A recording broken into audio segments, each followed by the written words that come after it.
विधानसभा मतदारसंघात त्याचा काही राग असू शकतो किंवा ती खंत असू शकते? त्याला राग म्हणता येणार नाही, ती खंत आहे की एवढ्या मोठ्या प्रमाणात आपण कामं करतो जनतेची, पण मग ज्यावेळेस खरी संधी येते जनतेतून निवडून येण्यासंदर्भात त्यावेळेस जनतेने जे अपेक्षेनं लोकसभेला मतदान करायला पाहिजे होतं ते झालं नाही। शादीखाना जो बांधला गेला आहे आज याला बारामतीला, तसा शादीखाना पुणे जिल्ह्यातही कुठं नाही, मात्र मुस्लिम बांधवांची मतच भेटली नाहीत। ह्या काही गोष्टीच्या खंत ज्या होत्या ते त्यांनी व्यक्त करून दाखवल्या आणि म्हणून जर जनतेला वाटत असेल की बाबा मी नको आहे असं ज्यावेळेस त्यांनी जनतेला अपील केलं त्यावेळेस तुम्ही जनतेची प्रतिक्रिया पण बघा। बारामतीकरांमध्ये दादांच्याबद्दल प्रचंड आदर आहे आणि विधानसभेत दादांशिवाय बारामतीला सुद्धा पर्याय नाही।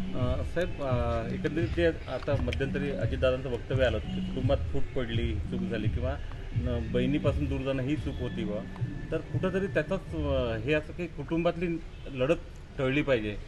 दादा अत्यंत प्रामाणिकपणे बोलणारे आहेत। काल अहेरीला धर्मराव बाबा आत्राम यांच्या मतदारसंघात ज्यावेळेस ते जनसन्मान यात्रेच्या निमित्तानं आले होते त्यावेळेस धर्मराव बाबांच्या विरुद्ध त्यांची कन्या भाग्यश्री आत्राम हे तुतारी गटाकडून निवडणूक लढतील असं ज्यावेळेस धर्मराव बाबांनी सांगितलं त्यावेळेस त्यांना उत्तर देताना त्यांनी कुटुंबाचा दाखला दिला।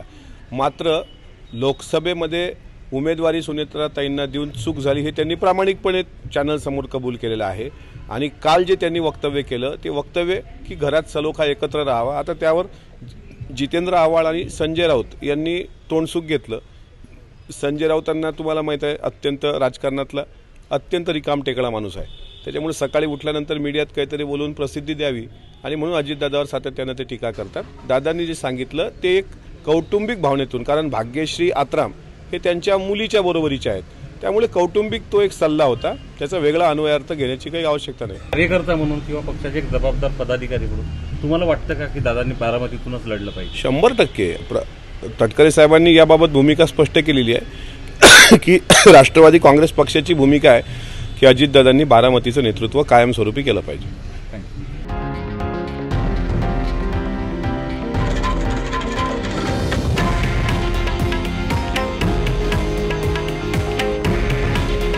हे आहे देशातील नंबर 1 न्यूज नेटवर्क आणि आपण पाहत आहात TV9 मराठी। काळजी तुमची, हित महाराष्ट्राचं।